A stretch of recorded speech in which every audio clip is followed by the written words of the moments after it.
என்ன பார்க்க போறோம் இப்பனா power of hope by faith. அதாவது நம்பிக்கையின் வல்லமை, விசுவாசத்தில் வரும் நம்பிக்கையின் வல்லமை நாம் பார்க்க போறோம். ஹீப்ரூ இது நம்ம ஏற்கனவே படிச்சது. பட் நமக்கு ஒரு ரிமைண்டர் மாதிரியோ, நமக்கு ஒரு இன்னும் நம்ம ஃபேத்ல ஸ்ட்ராங்கா இருக்கிறதுக்கான ஒரு சின்ன ரிமைண்டர். Hebrew chapter 11 versus 1. விசுவாசமானது நம்பப்படுகிறவர்களின் உறுதியும் காணப்படாதவைகளின் நிச்சயமாம் இருக்கிறது. Now faith is a substance of things hoped for, the evidence of things not seen. அப்ப என்ன அப்படின்னா, இங்க நம்பப்படுகிறவர்களின் hoped அதான் இப்ப பார்க்க போறோம். இது தமிழ்ல நிச்சயமா இருக்கிறது. இங்கிலீஷ்ல எப்படி ஸ்டார்ட் ஆகுது? Now faith is a substance. அப்ப nowனா என்ன? present tense. nowனா past tense கிடையாது, future tense கிடையாது. இப்போ now present tense. okay, so faith எப்படின்னா ஒரு substance போல, ஒரு பொருள். விசுவாசங்கிறது ஒரு பொருள். it's a substance. அதாவது அந்த பொருள் என்னவா இருக்குதுன்னா word of God. the substance is word of God. for the things hoped for, நீ என்ன நம்பிக்கை, எது மேல நீ நம்பிக்கை வைக்கிறியோ, என்ன வேணும் நீ நம்புறியோ, அந்த நம்பிக்கைக்கு பொருள் என்னவா இருக்குன்னா விசுவாசம்.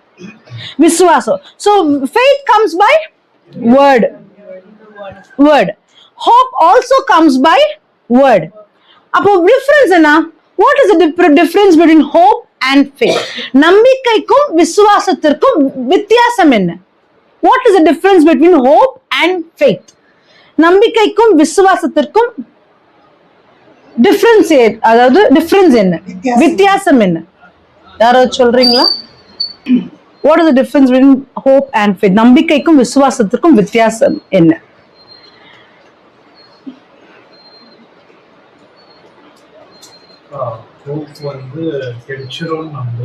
ஓகே, கிடைச்சிரும். Okay, hope is your expectation. நம்பிக்கைங்கிறது ஒரு எக்ஸ்பெக்டேஷன். இது நடக்கும், நான் ஒரு நாள் கண்டிப்பா ஒரு பைக் வாங்கிடுவேன், நான் கண்டிப்பா ஒரு நாள் ஒரு வீடு வாங்கிடுவேன் அப்படிங்கிறது ஒரு நம்பிக்கை. அப்போ விசுவாசங்கிறது when you back up your hope with the promise of God called faith, through faith. அதாவது நீ கர்த்தருடைய வார்த்தையினால அது மேல இருக்கிற விசுவாசத்துல இந்த நம்பிக்கையை நீங்க பேக்கப் பண்றது. ஒரு நாள் கண்டிப்பா வீடு வாங்கிடுவேன்னு ஒரு நம்பிக்கை. அப்ப அதுக்கான ப்ராமிசிங் வேர்டு என்னன்னா, தேவன் ஆல்ரெடி உங்களுக்கு எல்லாமே கொடுத்துட்டாருன்னு நீங்க நம்புறீங்கன்னா, இப்ப என்ன பண்ணுவீங்கன்னா, தேவன் எனக்கு சொல்றாரு, அதாவது ஒரு ஆண்டவர் எனக்கு எல்லாமே செய்து முடிச்சுட்டாருன்னு நான் விசுவாசிச்சு அந்த வார்த்தையால இந்த நம்பிக்கையை நான் பேக்கப். அன்சீன்ல இருக்கு, அதான் விசுவாசம். கண்டிப்பா வந்துருங்கிறது நம்பிக்கை. இந்த விசுவாசத்தின் மூலியமா நம்ம பேக்கப் பண்றது தான் இம்ப்ளிமெண்ட் பண்றது. இது நான் ஃபர்ஸ்ட் ஒரு சென்டென்ஸ் சொல்லிடுறேன் so that உங்களுக்கு hope is an expectation, your desire that is backed up by the promise of God. உங்களோட குறிக்கோளை கர்த்தருடைய வார்த்தையினால பேக்கப் பண்றது தான் நம்பிக்கை. அதாவது உங்க குறிக்கோள்ங்கிறது ஒரு நம்பிக்கை, இது நடக்கும்ங்கிறது. அந்த குறிக்கோளை, அந்த நம்பிக்கையை அவர் வார்த்தையினால பலப்படுத்துறது. அவர் வார்த்தையினால நீங்க பலப்படுத்துறது. கண்டிப்பா இப்ப கர்த்தர் வார்த்தை இல்லாம நிறைய பேர் நம்பிக்கையா இருக்கிறாங்க. ஹோப், அதாவது நான் கண்டிப்பா வீடு வாங்கிடுவேன், நான் கண்டிப்பா இவ்வளவு சம்பாதிச்சு இந்த பொசிஷன் போய் இந்த காரியத்தை நான் செய்திருவேன், அது நம்பிக்கை. ஆனா நான் கண்டிப்பா செய்திருவேன், என் ஆண்டவர் செய்து முடிக்குவாருன்னு சொல்றது உன்னுடைய ஃபெய்த் உள்ள நீ பேக்கப் பண்றது. சோ நம்பிக்கை விசுவாசம் இல்லாம முடியாது. அதெல்லாம் டெம்பரரி ஹோப்பா இருக்கலாம். இப்ப கர்த்தர் இல்லாம, அவரோட வார்த்தை இல்லாம நம்புறாங்க பாருங்க, கண்டிப்பா ஒரு நாள் இந்த மாதிரி செஞ்சிருவேன் ஆயிடும் அப்படின்னு சொல்லிட்டு, அதுக்கு நிச்சயம் இல்லை. ஆனா அவனுடைய வார்த்தையால நீங்க நம்புறீங்க பாருங்க, வார்த்தை இருக்குது. சோ எப்படின்னா எனக்கு நம்பி இருக்குது, என் ஆண்டவர் முடிச்சுட்டு வர நம்பிக்கை அவனுடைய ப்ராமிஸ் மூலியமா எடுத்துட்டு போகும்போது அதுதான் டிஃபரன்ஸ் ரெண்டுக்குமே. அந்த நம்பிக்கை நிறைவேறும். ஏன்னா கர்த்தருடைய வார்த்தையால் நீங்க வந்து பலப்படுத்துறீங்க அந்த நம்பிக்கை. Praise God. எக்ஸாம்பிளுக்கு இப்போ வந்து ஒரு ரவுண்ட் கேக் எனக்கு வேணும் அப்படிங்கிறது உன்னோட குறிக்கோள். Your desire is you want a round shaped cake. உன்னோட குறிக்கோள் என்ன? எனக்கு ரவுண்ட் கேக் ஷேப். அதுதான் உன்னுடைய நம்பிக்கை. ரவுண்டா அழகா இருக்கும் கேக்குங்கிற ஒரு நம்பிக்கை. அப்ப அந்த கேக் ரவுண்டா வேணும்னா உங்களுக்கு என்ன வேணும் சொல்லுங்க பார்க்கலாம். ரவுண்ட் மோல்டு வேணும். கேக் சேர்க்கு என்ன வேணும்? Round mould. அதுதான் பேக்கப் பண்றது. ஸோ அந்த ரவுண்ட் மோல்டு இல்லைன்னா ரவுண்ட் ஷேப் எப்படி பண்ணுவேன்?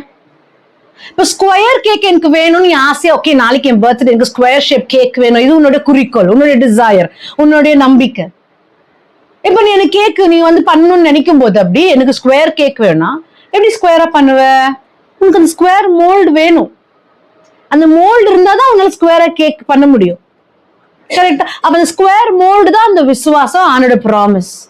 அந்த ப்ராமிஸ் அந்த மோல்டு எடுத்துன்னு போய் நீ உன் நம்பிக்கையில பிக்ஸ் பண்ணும்போது, சேர்க்கும் போது, சோ நீ எதனா நம்புறனா அவனுடைய வார்த்தை இல்லாம உன்னால அந்த நம்பிக்கைக்கு நிறைவேற முடியாது.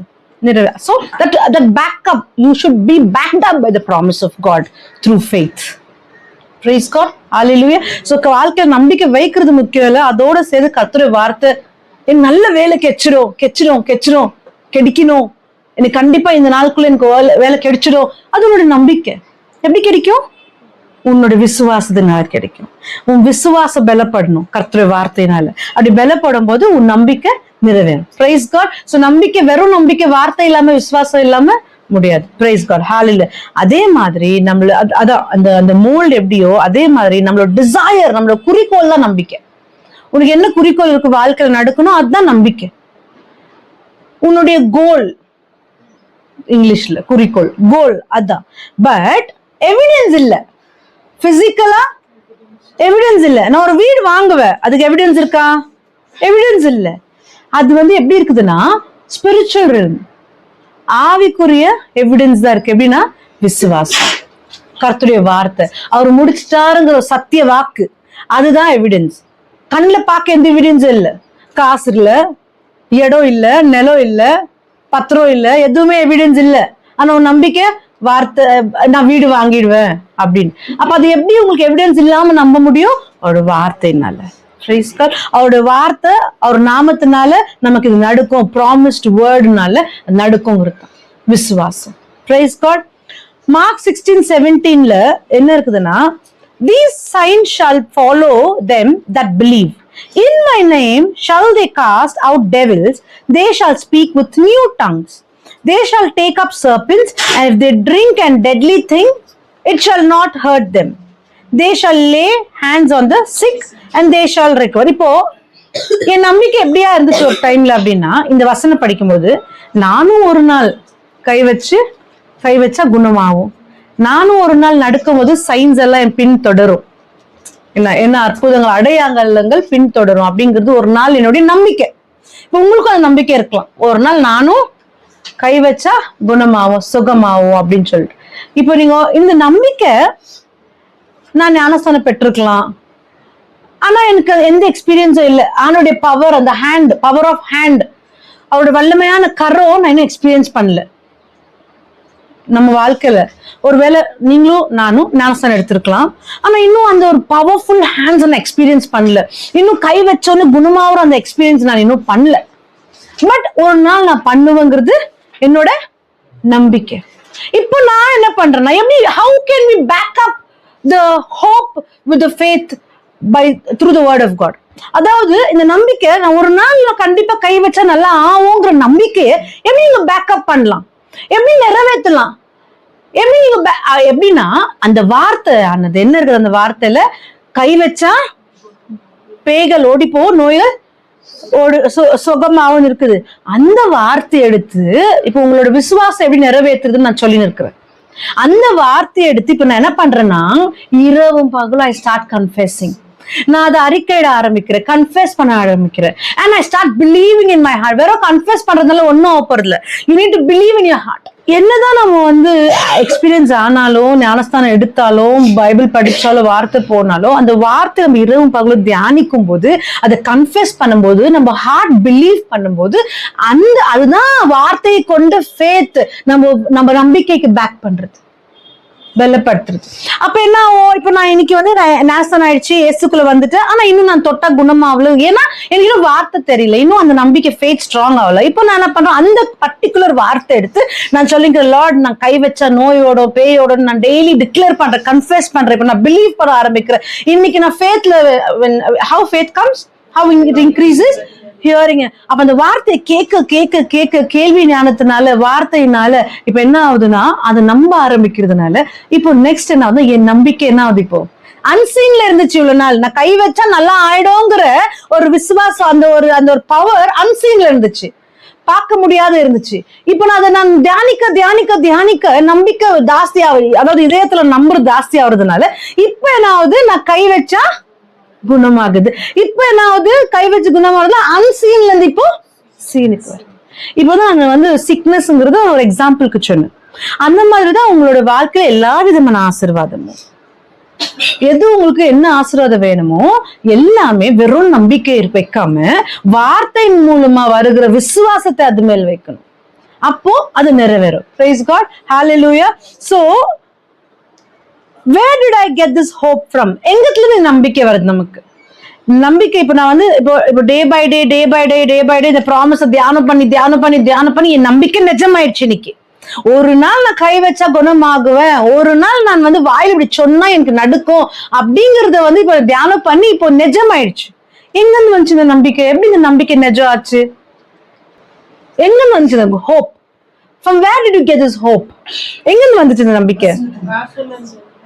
இப்ப எனக்கு முதல் நம்பிக்கை இருக்குன்னு ஒரு நாள் ஆயிடுவேன், பட் அந்த நம்பிக்கை நிஜமாவது எங்கிருந்து வந்துச்சு, எப்படி வந்துச்சு? அவனுடைய வார்த்தையினால. சோ உங்க வாழ்க்கையில நீங்க ஏதாவது குறிக்கோள் வைத்திருக்கிறீங்க, இந்த நாள்ல, இந்த நேரத்துல, இந்த காலத்துல, என் வாழ்க்கையில, என் ஃபியூச்சர்ல இந்த காரியம் இப்படி நடக்கணும்னு உங்களுக்கு ஒரு நம்பிக்கை இருந்ததுன்னா, அது கர்த்தர் சித்தத்தின் போல் இருந்ததுன்னா, அப்போ நீங்க எப்படி பேக்கப் கொடுக்கணும் அதுக்குன்னா, அந்த நம்பிக்கை நிஜமாவதுக்கு அவருடைய வார்த்தையினால. இரவும் பகலும் எந்த ஏரியா உங்க வாழ்க்கையில, எந்த ஏரியால உங்களுக்கு அந்த ஆசீர்வாதம் வேணுமோ அதுக்கான வார்த்தையை எடுத்து நீங்க இதயத்துல நம்ப ஆரம்பிக்கணும். நம்பின மாத்திரத்துல அது அறிக்கையிட நம்ப உங்க இதயம் நம்ப வாயால அறிக்கையிட இப்போ அந்த நம்பிக்கை உங்க வாழ்க்கையில நிஜமா அன்சீன்ல இருந்து எங்க வருது, சீனுக்கு. இதுதான் விசுவாசம். சோ விசுவாசம் எப்படி வரும்? இப்போ ஹோப் விசுவாசம் மூலியமா வருது. விசுவாசம் எப்படி வரும்? கர்த்தருடைய வார்த்தையினால, கேள்வி ஞானம். Praise God, thank you. And when I put my confidence, என்னோட கான்ஃபிடன்ஸ் அதுல போடும்போது, my guarantee that God is faithful to his word. உன் நம்பிக்கை, உன் விசுவாசம் அந்த வார்த்தை மேல போடும்போது, இப்போ உனக்கு ஒரு நம்பிக்கை இருக்குது, அந்த நம்பிக்கை நிஜமாவதுக்கு வார்த்தை மேல உன் விசுவாசத்தை நீ போடும்போது, என்னுடைய தேவன் அந்த வார்த்தைக்கு விசுவாசமா இருக்கிறார், அது நிஜத்தில் கொண்டு வர. God is faithful on his word, for his word, to his word. Praise God, hallelujah. அந்த விசுவாசம். அப்போ then I am sure that what God said will come to pass, that my believing, speaking out of my mouth, the words start generating the substance called faith. என்ன ஆகுதுன்னா, இப்போ நீ என்ன பண்ற, கர்த்தருடைய வார்த்தை மேல விசுவாசமா இருக்கிற, ஆண்டவரும் அந்த வார்த்தைக்கு விசுவாசமா இருக்கிறாரு. இப்போ நீ ஷோரா உனக்கு தெரியும், ஆண்டவர் சொன்ன வார்த்தை மாறாது, his word is unfailing. இப்போ என்ன அந்த வார்த்தை வந்து நிஜத்துல it is coming to pass. அது உண்மையா வரும்போது, உன்னுடைய நம்பிக்கை, உன்னோட விசுவாசம் உண்மையா வரும்போது, நீ நம்ப நீ பேச வாயின் வழியா வர ஒவ்வொரு வார்த்தை என்ன நடக்க போகுது? இப்போ it is generating. என்ன ஜெனரேட் ஆகுது? Substance called faith. என்ன ஜெனரேட் ஆகுதுன்னா, பொருள். என்ன பொருள்? விசுவாசம் என்கிற பொருள் ஜெனரேட் ஆகுது. இப்போ உன்னோட வாயிலிருந்து வர அந்த வார்த்தை எல்லாம் விசுவாச வார்த்தையாய் மாறுகிறது. விசுவாச வார்த்தையா மாறும்போது தேவன் அந்த விசுவாசத்திற்கு, அவருடைய வார்த்தைக்கு விசுவாசமா இருக்கிறார். Praise God, his faith and his unfailing promise comes to pass. அவர் நம்முடைய விசுவாசத்தின் தேவன். அவருடைய வாக்கு மாறாதது. அந்த வாக்கு மாறாத அந்த வாக்கு மேல நீங்க அந்த நம்பிக்கை வைக்கும்போது, அந்த விசுவாசம் வைக்கும்போது, அந்த தேவனின் மாறாத வாக்கு உங்க வாழ்க்கையில் நிஜமாய் மாறுகிறது. அப்ப அவருடைய வார்த்தை எல்லாமே அன்ஃபெயிலிங். வாக்கு மாறுறது இல்ல, ஒரு வார்த்தை கூட பொய்யா போறது இல்ல. ஆனா ஏன் நம்ம வாழ்க்கையில நடக்க மாட்டேங்குது, உண்மையா மாற மாட்டேங்குதுன்னா, நீங்க உங்களோட விசுவாசத்தினால அதை நீங்க மேற்கொள்ளணும். உங்க விசுவாசத்தினால அந்த வார்த்தையை நீங்க அறிக்கையிட்டு இதயத்தில் நம்பி அப்படி செய்யும் போது அந்த வார்த்தை ஆட்டோமேட்டிக்கா உங்க நிஜமாய் உங்க வாழ்க்கையில் நடக்கிறது. Praise God. So God word வந்து unfailing இல்ல, நம்ம விசுவாசம் தான் அன்ஷேக்கபிளா இருக்கணும். அது ஷேக் ஆகுறதுனால தான் ப்ராமிஸ் உண்மையா வர்றது இல்ல. It is not coming to pass because நம்ம ஃபேத் ஷேக் ஆகுறதுனால. It is not because God words unfailing God's word failing இல்ல அவர் வாக்கு மாறுறதோ இல்ல நினைச்சா அவர் வாக்கு மாத்துறதோ அப்படி கிடையாது. நினைச்சா விசுவாசம் மாறி போகுது நம்முடையது, அதனால அந்த வார்த்தை நிஜமா மாறுதுல. சோ நம்ம என்ன செய்யணும்னா அவரோட வார்த்தையை எடுத்து நம்ம வாயினால அறிக்கையிட்டு இதயத்துல நம்பி அதை நம்ம நம்பிக்கைக்கு மேல அந்த ப்ராமிசிங் வேர்டை நம்ம பேக்கப் கொடுக்கணும். Praise God. Hallelujah. இப்போ நாம என்ன பண்ண போறோம்னா for your hope to come true you need to build by the substance called faith through the word of God. So உங்களோட நம்பிக்கை நிஜமாய் மாறணும்னா நீங்க என்ன பில்ட் பண்ணணும்னா faith, வார்த்தையினால் வரும் விசுவாசத்தை நீங்க பில்ட் பண்ண கட்டணும். Praise God. இப்போ நம்ம ஒரு கேரக்டர் பார்க்க போறோம். Praise God. எஸ்தர் எல்லாருமே கேள்விப்பட்டிருப்போம். நம்ம சும்மா யோசிச்சு பார்க்கலாம். எஸ்தர் வந்து ஒரு அப்பா அம்மா இல்லாத ஒரு பெண், சாதாரணமான ஒரு பெண். எஸ்தர் வந்து அவங்களுக்கு அப்பா அம்மா இல்லை, அவங்க சித்தப்பா தான் வந்து அவங்க பாக்குறாங்க. சித்தப்பா வந்து ரொம்ப பெரிய ஒரு எந்த ஒரு பொசிஷனும் அப்படியெல்லாம் இல்லை. அவர்னால முடிஞ்ச ஸ்ட்ரென்த்ல அவர் பார்த்துருப்பாரு. நம்ம யோசிச்சு பார்க்கலாம், ஒரு அப்பா அம்மா இல்லாத ஒரு பொண்ணு நல்ல துணி போட்டிருப்பாங்களா? தெரியாது. 3 வேளை சாப்பிட்டுருப்பாங்களா? மேபி அவங்க சித்தப்பா போட்டல போட்டிருப்பாரு. ஆனா துணி மணி அவங்க இருக்கிற இடம் சொந்தம் எப்படி இருந்திருப்பாங்க? ஒரு ஆர்ஃபன் தான் அவங்க, அப்பா அம்மா இல்லாத ஒரு பொண்ணு. கஷ்டத்தை தான் பார்த்துருப்பாங்க. கரெக்ட். ஸோ அவங்க வந்து அவங்களுடைய சின்ன ஒரு இது என்னன்னா அவங்க வந்து ஒரு ராஜாவை கல்யாணம் பண்ற ஒரு சூழ்நிலை வருது. So she becomes a queen. சாதாரண குயின் இல்லை, 127 ப்ராவின்சஸ்க்கு குயின் ஆகுறாங்க. ஓகே, அவங்க குயின் ஆகுறாங்க. ஆனா சர்டன் லாஸ் இருக்கு அவங்களுக்கு. இப்போ நீங்க வந்து இப்போ இருக்கிற மாதிரி ஒரு ஹஸ்பண்ட் ஒய்ஃப் நினைச்சா இப்போ ஹஸ்பண்டை பார்க்கலாம், நினைச்சா ஒய்ஃபை பார்க்கலாம், அப்படி இல்லை. அப்போ ராஜாக்கள் காலம் எப்படின்னா ஸ்கெட்யூல் தான் அங்க கூட. இப்போ நமக்கு ஆஃபீஸ்ல ஒரு ஸ்கெட்யூல் வாங்குறோம் இல்லைங்களா, ஒரு சிஇஓ ஸ்கெட்யூல் ஈஸியா கிடைச்சிடலாம். ஆனா ராஜா ஸ்கெட்யூல் கிடைக்காது. அவளுக்கு பல ராணி இருக்கும். ஸ்கெட்யூல்ஸ் கேலண்டர் விதமா தான் அவங்க வந்து குயினை பார்ப்பாங்க. அவங்களுக்குன்னு எப்போ நீ என்னை பார்க்கலான்னு அனுமதி கொடுக்குறாங்களோ, இப்போ இந்த குயினுக்கு வந்து நிறைய எக்ஸ்பெக்டேஷன்ஸ் இருக்கலாம், நிறைய கோரிக்கைகள் இருக்க, ரிக்வெஸ்ட்டும் இருக்கலாம் கேட்கறதுக்கு, ராஜாவை கேட்டு அப்ரூவ் பண்றதுக்கு. பட் அவங்களுக்கு ஒரு டைம் கொடுக்குற வரைக்கும் அவங்க வெயிட் பண்ணி தான் ஆகணும்.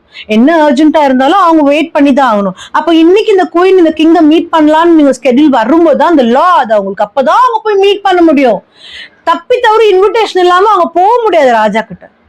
அந்த மாதிரியான சூழ்நிலை தான் அந்த ராஜ வாழ்க்கை அப்போ இருக்கிறது. அந்த மாதிரி சூழ்நிலை தான் எஸ்தர் இருக்கிறாங்க. இப்போ அந்த ஜூயிஷ் பீப்புளுக்கு வந்து ஒரு கஷ்டமான ஒரு நேரம், அவங்க அழிந்து போற மாதிரியான ஒரு நேரம். இப்ப அந்த பீப்புளை காப்பாத்தணும். அப்ப அவங்க சித்தப்பா வந்து சொல்றாரு, நீ வந்து நீ ராணியா வந்துட்டு நீ பெருமையில இருந்துடாத, நீ மக்களை காப்பாத்தணும் அப்படின்னு சொல்லிட்டு, என்னோட ஜனத்தை நீ காப்பாத்தணும் அப்படின்னு சொல்லிட்டு. அப்போ இந்த ராணி ஒரு முடிவு எடுக்கிறாங்க. அந்த வசனத்தை நம்ம படிக்கலாம். எஸ்தர் சாப்டர் 4, எஸ்தர் 4வது அதிகாரம் 14. நீ இந்த காலத்திலே மௌனமாய் இருந்தால் யூதருக்கு சகாயமும் ரட்சிப்பும் வேறொரு இடத்திலிருந்து எழும்புமோ? அப்பொழுது நீயும் உன் தகப்பன் குடும்பத்தாரும் நீ இப்படிப்பட்ட காலத்துக்கு உதவியா இருக்கும்படிக்கு உனக்கு ராஜமேன்மை கிடைத்திருக்கலாமே. என்ன இருக்குது பாத்தீங்களா? நீ வந்து ரைஸ் ஆகலன்னா வேற யூத மக்களுக்காக வேற யாருன்னா வேற ஒரு இடத்துல இருந்து எழும்புவாங்கன்னு இருக்குது. இது நான் எப்படி எனக்கு ரிலேட் பண்ணிக்கிறேன்னா, இன்னைக்கு நான் எலும்புல என் ஆண்டவருக்காக ஆத்மாக்களை கொண்டு வரக்கு நான் எலும்புலன்னா, நான் என் பாட்டுக்கு என் பொசிஷன் எனக்கு எல்லாமே நல்லாக்குதுன்னு என் பாட்டுக்கு நான் இருந்தேன்னா, தேவன் என்ன இடத்துல வேற ஒருத்தர் எழுப்பி விடுவாரு. நான் எனக்கு அப்படிதான், நான் எது படிச்சாலும் எனக்காக தான் எடுத்துப்பேன். அங்க என்ன இருக்கு பாருங்களேன், if you remain silent at this time, நீ சைலண்டா இருந்தனா ரிலீஃப் அண்ட் டெலிவரன்ஸ், விடுதலை மக்களுக்காக, ஜூஸ் மக்களுக்காக விடுதலை will arise from another place.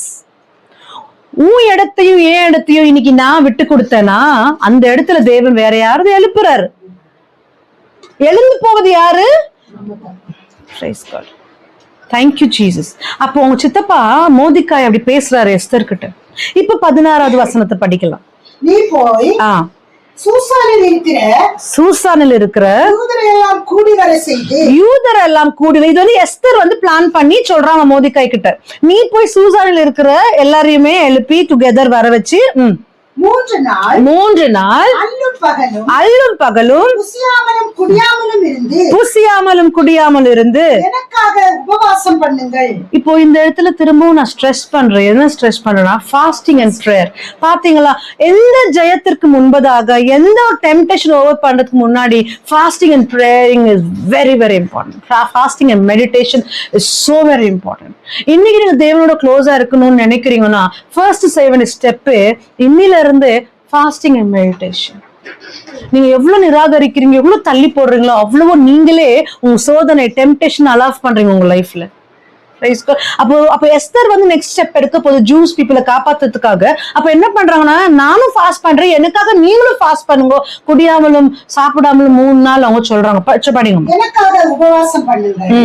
நானும் என் தாதிமாரும் நாங்களும் என்னோட அட்டெண்டீஸோ உபவாசம் நாங்களும் பண்றோம், நீங்களும் பண்ணுங்க.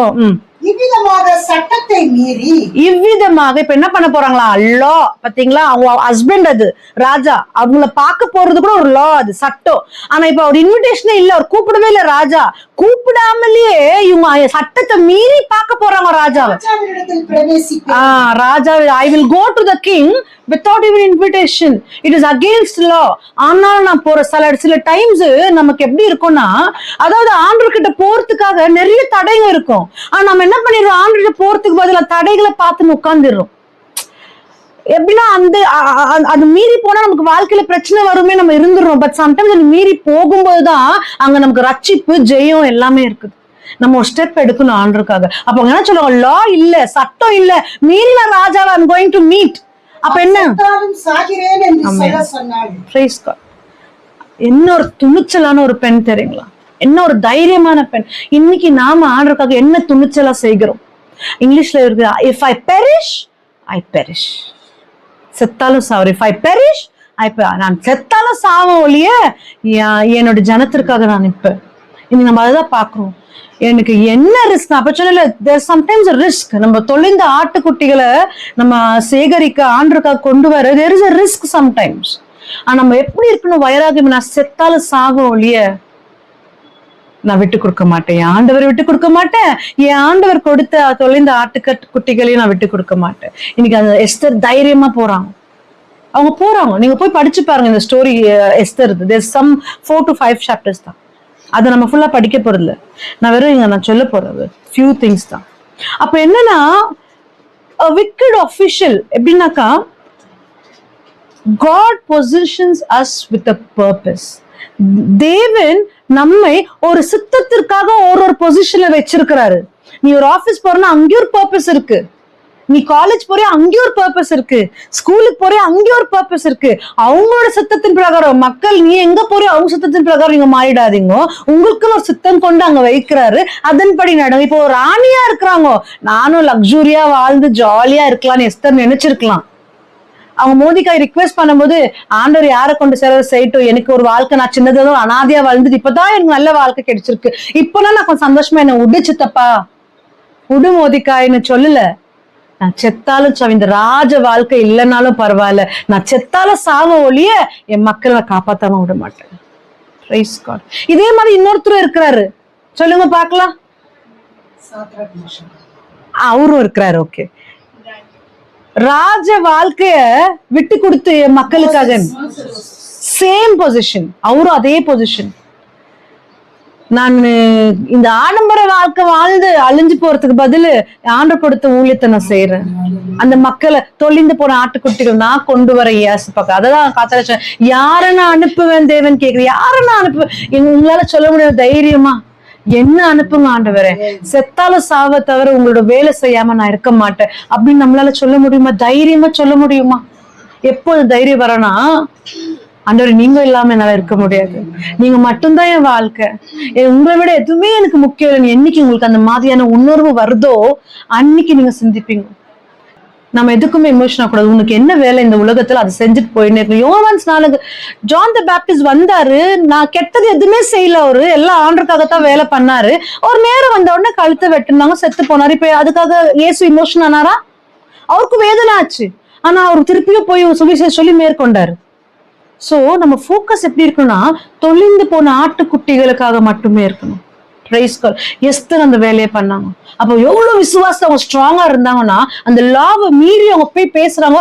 அதே மாதிரி ஆண்டோடைய தயவு அவங்களுக்கு ஏற்படுது. அங்க அந்த ராஜா இன்விடேஷன் இல்லாம போனாலும் அவர் ஏத்துக்கிறாரு, அந்த கோரிக்கையும் ஏத்துக்கிறாரு. Price God.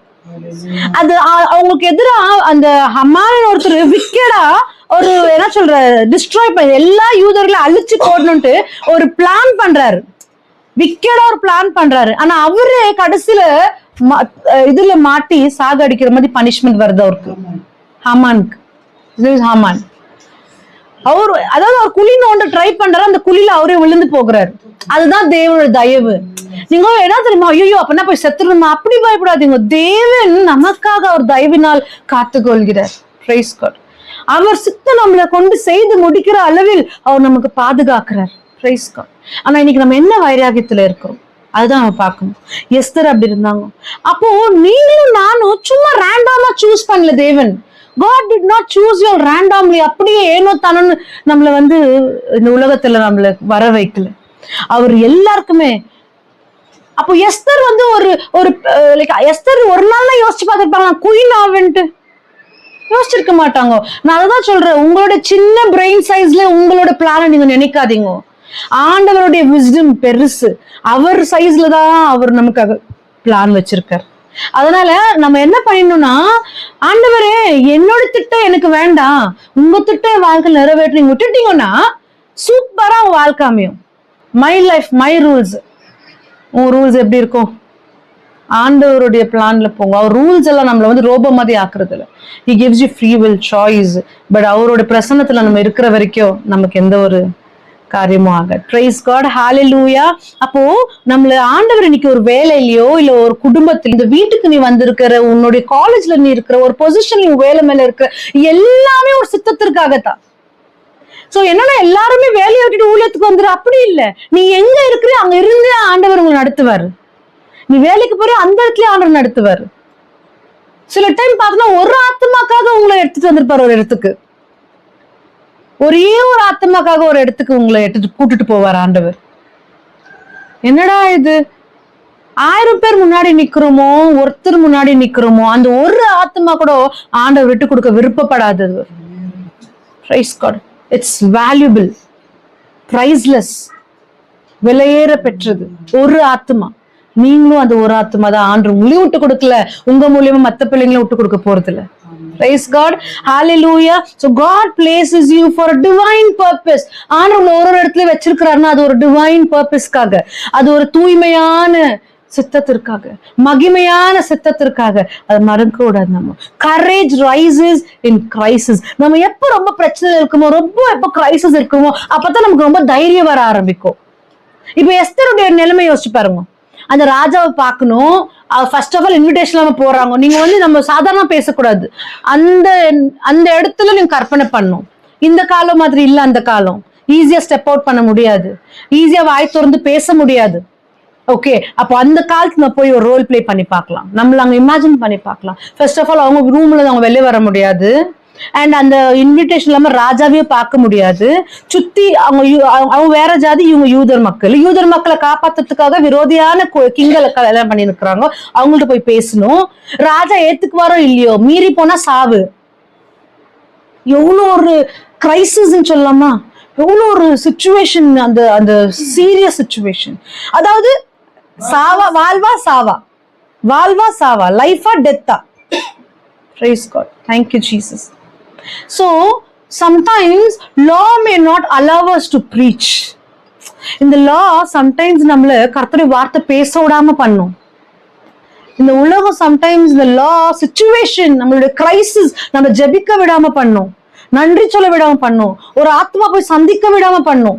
கரெக்டா எப்போ நான் நிறைய எக்ஸ்பீரியன்ஸ் பண்ணிக்கிறேன். கரெக்டா எப்போ ஒரு ஸ்டபனான ஒரு ஆத்மா பார்க்க போறோமோ அன்னைக்குதான் நிறைய தடங்கள், ஹெல்த்தா இருக்கலாம், டைமா இருக்கலாம், நிறைய இருக்கும். சோ நிறைய லாக் திங்ஸ் நம்ம தடை பண்ணலாம், ப்ரீச் பண்ண விடாம இருக்கலாம். இதை மீறி நீ போறியாங்கிறதா.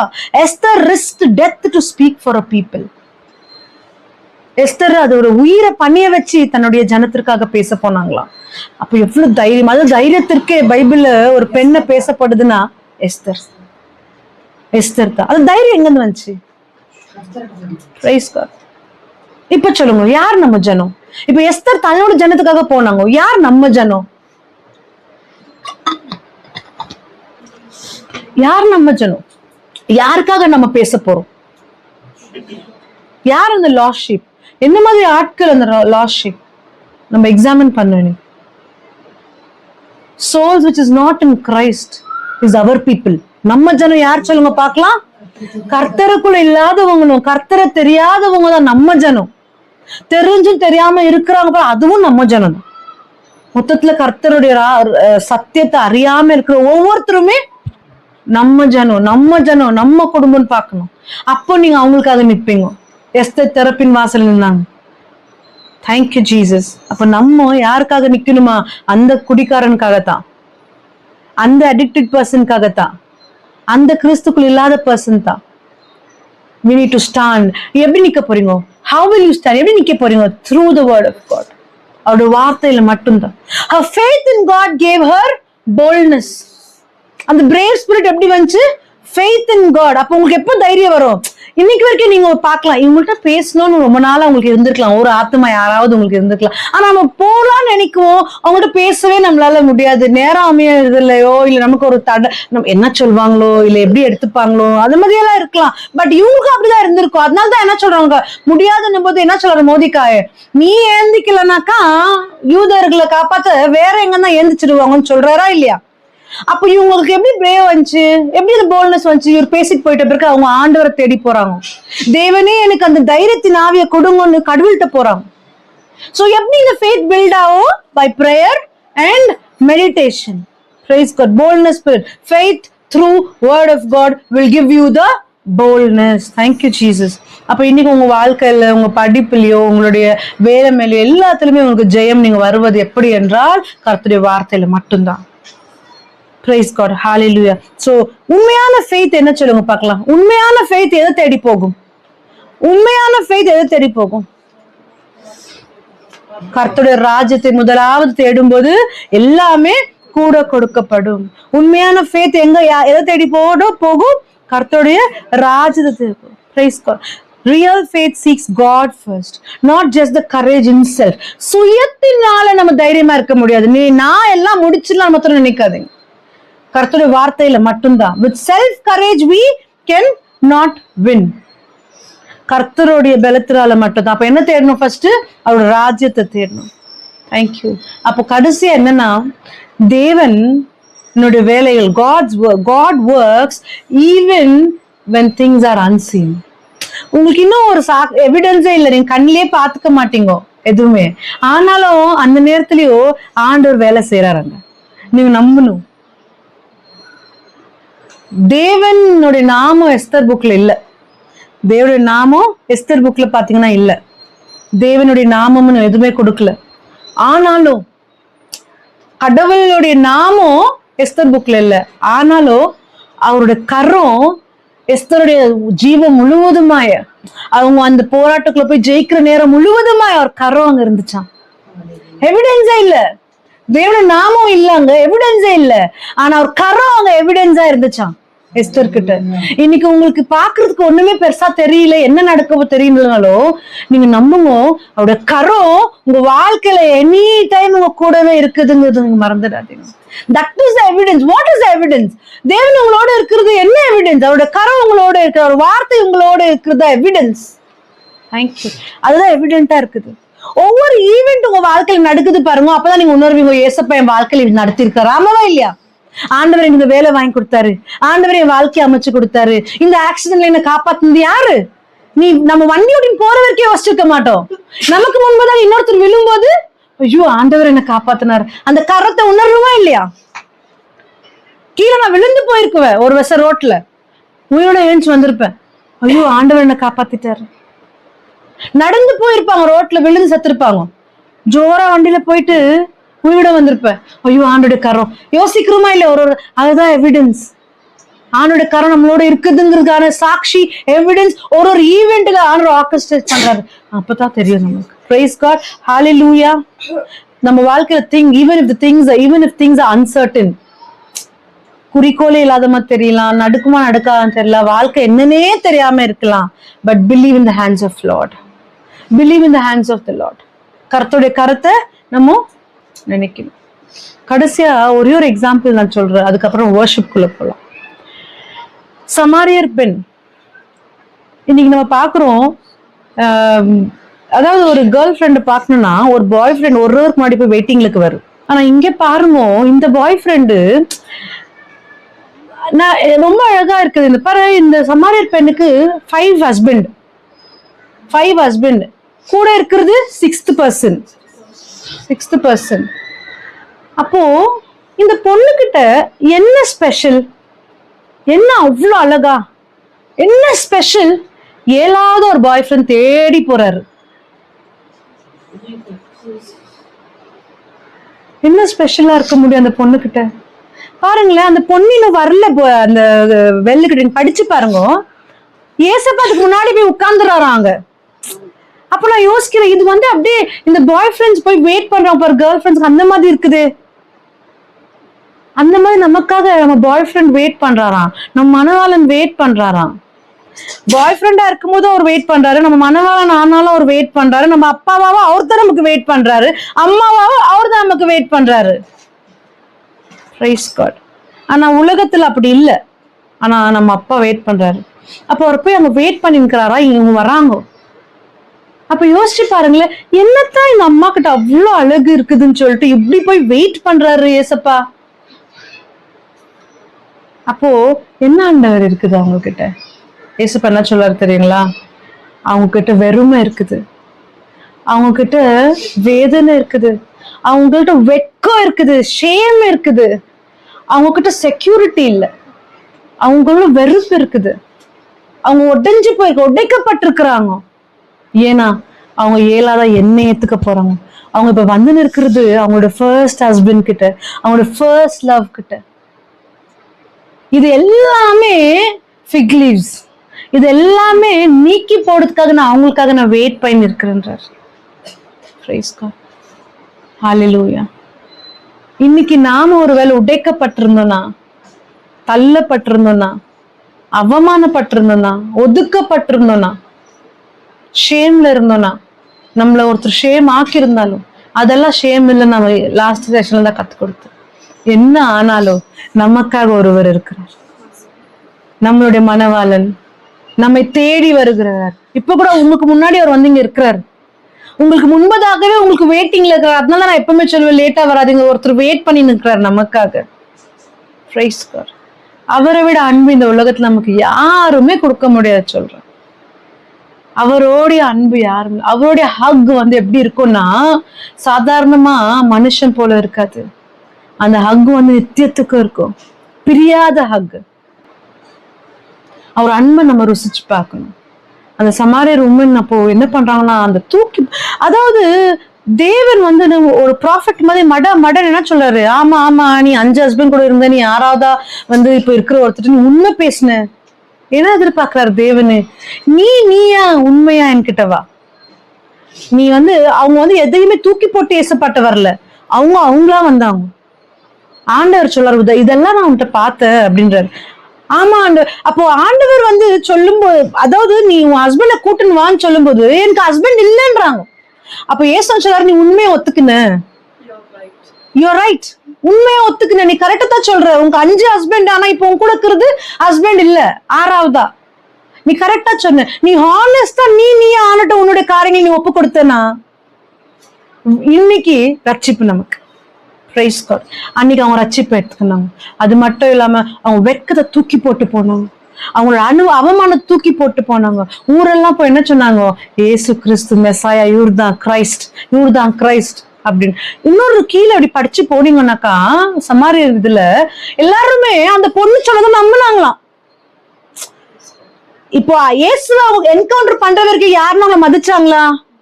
அவங்க பேச்சு கேட்டிருப்பாங்களா? அதனாலதான் அவங்க வெட்கப்பட்டு போயிருக்கிறாங்க. இப்ப பார்த்தாக்கா எல்லாருமே அவங்க சொன்னது நம்பினாங்களாம்.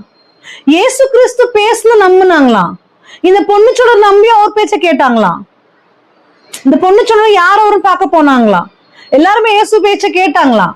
ஏன் அப்படின்னா இந்த பொண்ணுடைய எல்லா திங்ஸும் ஆண்டவர் சொல்லுதுனால, இந்த பொண்ணு போய் எல்லாத்தையும் இயேசுப்பா பத்தி சொன்னதுனால. அப்ப என்னன்னா, தகுதியே இல்லை நமக்குனாலும் நீ என்னைக்கு இயேசு கிறிஸ்துவ நீ உன்னுக்குள்ள எடுத்துக்கிற ஒரு வார்த்தையை உன்னுக்குள்ள எடுத்து நடந்து போறியோ ஆண்டோட தகுதியாய் மாற்றுகிறார். unworthy into worthy, unworthy to worthy. இன்னைக்கு தகுதியே இல்லாம இருக்கலாம். நான் எப்பவுமே ஆண்டவரை நான் கேட்குறதான், என்ன ஆண்டவரே என்கிட்ட பாத்தீங்க, தகுதியே இல்லையே. நமக்கு எல்லாருக்குமே தெரியும் நம்ம எப்படின்ட்டு. எல்லாருக்குமே அட்லீஸ்ட் மத்தவங்க நம்ம தெரியல, மத்தவங்க பத்தி வெளி தோற்றமா இருக்கலாம், நம்ம பத்தி நமக்கு தெரியும். இன்னைக்கு நம்மகிட்ட என்ன தகுதி இல்லாத இருக்குது, என்ன காரியம் இருக்குது, என்ன கெட்டது இருக்குது, நல்லது நமக்கு தெரியும். ஆனா அந்த மாதிரி தகுதியே இல்லாத நம்மள அவங்க வார்த்தையே கேட்காதவங்க இன்னைக்கு இயேசு கிறிஸ்து இவர்தான் சொன்னோன்னு எல்லாரும் நம்புறாங்களாம். இயேசு கிறிஸ்துவின் வாயில வந்துட்டாலே நமக்கும் ஆண்டவர் தகுதி இல்லாத நம்மை தகுதியாய் தகுதிப்படுத்துகிறார். இதை விட என்ன worthiness வேணும் நமக்கு? நல்ல வேலை இருந்துட்டா we are not worthy, நல்ல பொசிஷன்ல இருந்தா we are not worthy, தேவையெல்லாம் இருக்குதுன்னா we are not worthy, என்னோட ஃபியூச்சர் நான் இன்ஷூர் பண்ணி வச்சுனா I am not worthy. அதெல்லாமே நம்மளுக்கு unworthy. எப்போ நீங்க தகுதி பெறுறீங்கன்னா இயேசு கிறிஸ்துவ எடுத்து நடக்கும்போது தான், அவருடைய வார்த்தையை நம்ம சுமக்கும் போதுதான், அவர் வார்த்தையை கொண்டு மற்றவங்களை சேர்க்கும் போதுதான், அவருடைய பிரசன்னத்துல இருக்கும் வரைக்கும் அதுதான் நம்மளுடைய சுதந்திரம். எது நம்மளுடைய சுதந்திரம்? What is our inheritance? Which is our inheritance? Jesus Christ himself is our inheritance. இயேசு கிறிஸ்துவே நம் சுதந்திரமா இருக்கு. Praise God, hallelujah. இன்னைக்கு நம்ம எக்ஸாமின் பண்ண போறோம். நம்மளுடைய நாட்கள் எப்படி நம்ம கலைக்கிறோம்? How are we spending our days, our time? Are we making time for God or letting time go away? அதாவது தேவனுக்காக நேரம் நம்ம பண்றோமா இல்ல நேரத்தை நாம் சும்மா செலவழித்து கொண்டிருக்கிறோமா? என் நாட்கள் எப்படி போய் கொண்டிருக்கிறது? வீணாக போய் கொண்டிருக்கிறதா? எக்ஸாமின் பண்ணி நம்ம ஆண்டவர்கிட்ட ஒப்பு கொடுக்கணும். Praise God. இது நம்ம ஏற்கனவே ஒப்பு கொடுக்கிறோம். நம்ம நெக்ஸ்ட் லெவல் போறோம். நெக்ஸ்ட் லெவல் பால் சொல்ற, இன்னும் பால் குடிக்கிற பிள்ளைகள் போல் நம்ம இராமல் அவருடைய வார்த்தை கொண்டு பால் குடிக்கிற பிள்ளைகள், பால் குடிக்க கூட தெரியாம இருக்கிற பிள்ளைகளுக்கு அந்த வார்த்தையை ஊட்ட போகணும். உணவை, தேவனுடைய உணவை ஊட்டணும். So we have to step out for the next level. அதே ஸ்டெப்ல இருக்கக்கூடாது, அதே உள்ள நம்ம இருக்கக்கூடாது. ஸோ அதுக்கு நம்ம என்ன பண்ணணும்? நான் என்ன சொல்லி கொடுத்த லாஸ்ட் செஷன்ல ஒரு முக்கியமான விஷயம், இதை நீங்க மறக்கவே கூடாது. என்ன பண்ணணும்? Very good. நம்மை தனிமைப்படுத்தி தேவனுக்கு நேரத்தை கொடுக்க வேண்டும். பால் பண்ணது போல, இயேசு பண்ணது போல. ஆடம் மாதிரி இல்ல. ஆடம தேவன் தனியா வைக்கிற அளவுக்கு ஒரு ரிலேஷன்ஷிப்ல இருந்தாரு. எப்போ ஈவ் வந்து ஒரு ஃபோக்கஸ் எல்லாம் மாறி போய் பாவத்துல விழுந்தாரு. அந்த மாதிரி நம்ம இருக்கக்கூடாது. இன்னைக்கு அந்த ஆடம் மாதிரி ஒரு பேட் எக்ஸாம்பிள் எடுக்காம இயேசுவை போல, பால போல, ஜோசப் பாத்தீங்கன்னா ரைச்சியஸ் பர்சன்.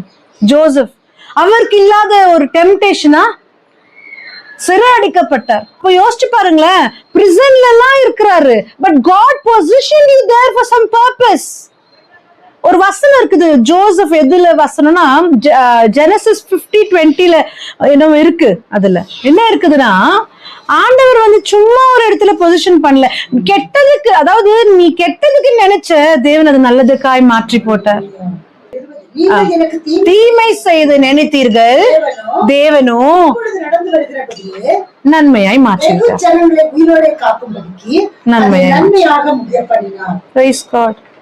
அப்ப அங்க இருக்கிற ஜனத்தை இப்போ அவங்க அண்ணன்களா தீமையை நினைச்சாங்க. இன்னைக்கு நமக்கும் நாமளே நம்ம வாழ்க்கைக்கு தீமையை நினைச்சிடறோம். எப்படின்னா கடவுள் கூட இல்லாம, இல்ல மத்தவங்க நமக்கு தீமை நினைக்கலாம். கெட்டதுலயும் தேவன் என்ன பண்ணிடுறாரு? அத்த நன்மையாக அந்த மக்களை காப்பாத்துறதுக்கு நன்மையாக யோசேப்பை மாற்றி போட்டாராம். இது எல்லாமே சும்மா அவங்களுக்கு இல்ல, நமக்கு நம்ம பார்க்கணும். நமக்கு கெட்டதா சில காரியங்கள் நடக்கலாம், ஆனா அதையே தேவன் என்ன மாத்திடுறாரா? நன்மையாய் மாற்றி போடுகிறார். பிரைஸ் காட், ஹalleluya. இன்னைக்கு நீயும் நானும் தீமைக்குள் இருந்தாலும், தீமையான காரியம் நமக்கு எதிராக இருந்தாலும், தேவன் நம் வாழ்க்கையை நன்மையாய் மாற்றி போட வல்லவராய் இருக்கிறார். பிரைஸ் காட், ஹalleluya.